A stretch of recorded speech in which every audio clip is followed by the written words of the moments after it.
UPSC CSC 2019 का ये सवाल है। इसमें कहा है कि किसी समूह में 15 व्यक्ति हैं जिनमें 7 फ्रेंच पढ़ सकते हैं और 8 जो है वो अंग्रेजी पढ़ सकते हैं, जबकि 3 ऐसे लोग हैं जो दोनों भाषाओं में से कोई भी भाषा नहीं पढ़ सकते।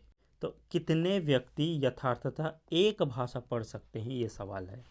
तो अगर देखें, हम बताया है इसमें कि 15 व्यक्ति का समूह है।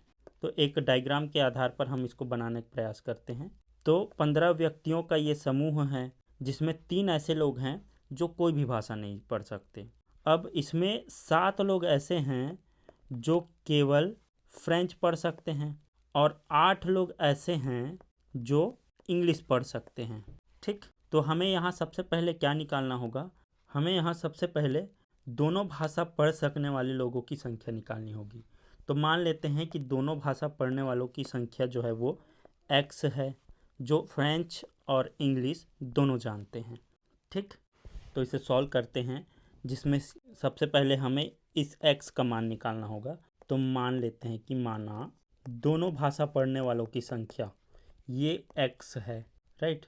तो यहाँ पे इस x का मान निकालना है। तो सबसे पहले इसमें हम फ्रेंच जानने वालों की संख्या लेंगे, माइनस x करेंगे जो कि दोनों संख्याएं जानती हैं, प्लस वे व्यक्तियों को लेंगे जो इंग्लिश जानते हैं, तो उनकी संख्या है 8, माइनस x करेंगे जो कि दोनों संख्याएं जानते हैं। फिर यहाँ पे हम जोड़ेंगे वे जो दोनों संख्याएं जानते हैं, प्लस 3 वे संख्याएं हैं जो कोई भी भाषा नहीं जानते। और कितने लोग हैं? तो 15 लोग हैं इनमें। अब इसको सॉल्व करते हैं।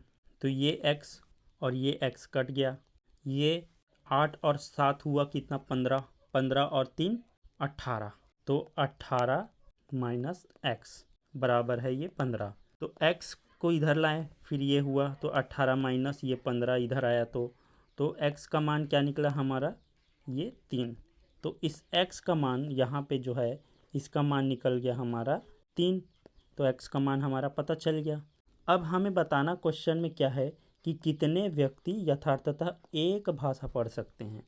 तो यहाँ पे एक भाषा पढ़ने वालों को देखें अगर, तो 7 फ्रेंच जानते हैं जिसमें x को घटाएंगे जो कि दोनों भाषा जानते हैं, प्लस 8 इंग्लिश जानते हैं जिसमें x वो घटाएंगे जो दोनों भाषाएं जानते हैं, राइट। अब देखिए इनको सॉल्व करें। तो x का मान हमने 3 निकाला है, तो 7 माइनस 3 प्लस 8 माइनस 3, तो ये कितना आएगा?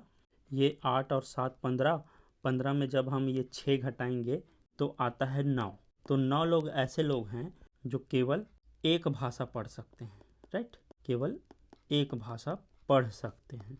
तो ऑप्शन में दिया है बी 9, वो हमारा सही हो जाएगा। ऐसे ही और भी सॉल्यूशंस के लिए मेरे साथ जुड़े रहें।